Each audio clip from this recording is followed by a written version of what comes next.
अपनी बहन को, अपनी बेटी को, अपने रिश्तेदार में कोई बहन को शादी के बाद कोई तकलीफ हो तो उसको बताना नवरात्रि के दिनों में ओम ह्रीं गौर्यै नमः, ओम ह्रीं गौर्यै नमः, ओम ह्रीं गौर्यै नमः। ये बहुत लाभ देगा मंत्र। मैं वो बात कन्या की पूरी करूं। कन्या घर पे आती तो फिर सत्संग की किताबें पढ़ती, मौन रख के मानसिक जप करती। एक दिन एक सेठ का लड़का, पैसों का घमंड था उसको, वो आया और लड़की के आगे अनुचित मांग की। तो उस सदाचार की मूर्ति, उस देवी ने उस युवक को कहा कि मैं तेरी इच्छा पूरी करूं पर तू मेरी इच्छा पूरी कर। बोले कौन सी? बोले मुझे एक ऐसी शॉल ला कर दे जिसमें हीरे लगे हुए हों, असली। पैसे का अभिमानी था, वो गया और ले आया बनवा के जल्दी।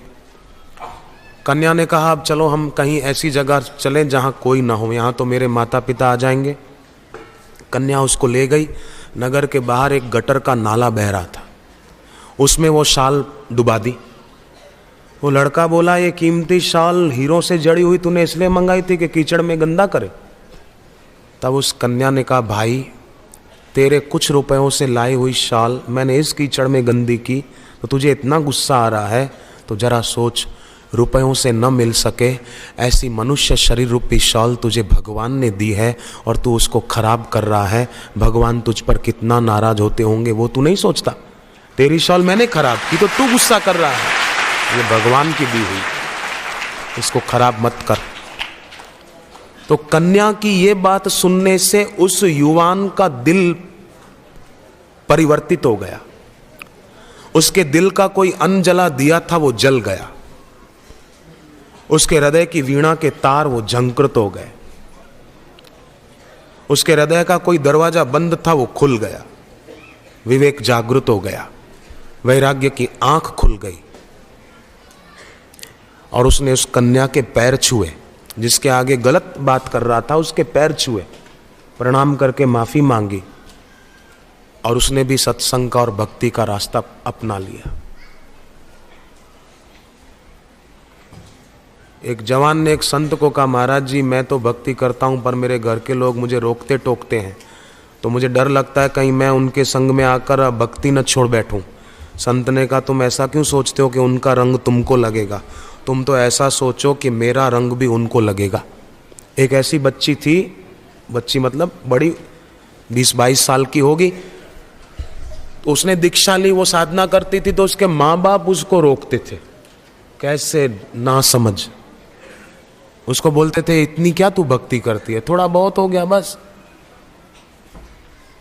घर पे कोई मेहमान आते तो माँ बाप लड़की के मेहमानों को बोलते कि इसको समझाओ ना, न जाने क्या हो गया, इसको पागल हो गई है। मैं आपको एक बात पूछूं, दुनिया में पागल खाने तो है ना? है, बहुत है। मेंटल हॉस्पिटल, सभी पागल खानों में जितने भी पागल रहते हैं ना वो अपने को पागल नहीं मानते। आप पूछ के देखना कभी जाओ, वो अपने को पागल नहीं मानते।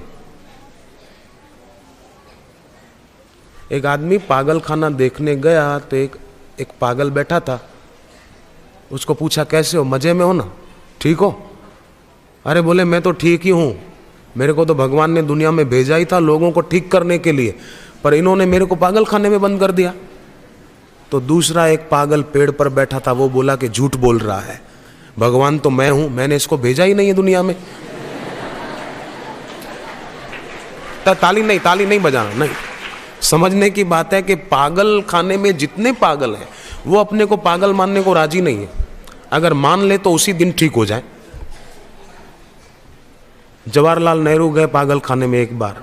एक पागल को कहा टाइम से रोटी मिलती है ना, दवाई मिलती है, कोई तकलीफ तो नहीं है? पागल ने पूछा कि आपका नाम, आपका परिचय? बोले मैं भारत का प्रधानमंत्री हूँ, मेरा नाम जवाहरलाल नेहरू है। तो वो बोला कि मैं पहले घर पे था ना तो ऐसा ही बोलता था, आप भर्ती हो जाओ ठीक हो जाओगे, हमारे साथ रहो।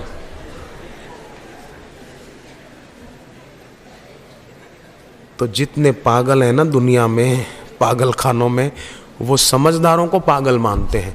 ऐसे ही ऐसे लोग आपको मिलेंगे जो आपको बोलेंगे कि आप पागल हो गए हो, क्यों भक्ति करते हो, क्यों सत्संग में जाते हो। तो आप ये बात याद रखना, वो पागल जवाहरलाल नेहरू को पागल समझ रहा था। तो वो कन्या को रोकते टोकते थे सब, पर कन्या भी दृढ़ थी, दुखी नहीं होती थी कि माँ बाप मेरा विरोध करते हैं, मैं क्या करूं, मेरे को भक्ति नहीं करने देते, ऐसे अधीर नहीं होती थी। वो सोचती थी कोई बात नहीं, मीरा का विरोध होता था तो मेरा भी हो, क्या बात है। भक्ति बढ़ी कि नहीं बढ़ी उसका परिचय क्या, प्रमाण क्या, कि जब विरोध करने वाले बढ़ने लगे ना, समझना भक्ति में रंग आ रहा है। विरोध करने वाले बढ़ने लगे, समझो अब ठीक है, अब अपनी गाड़ी ठीक लाइन पर चल रही है। मीरा का कितना विरोध हुआ।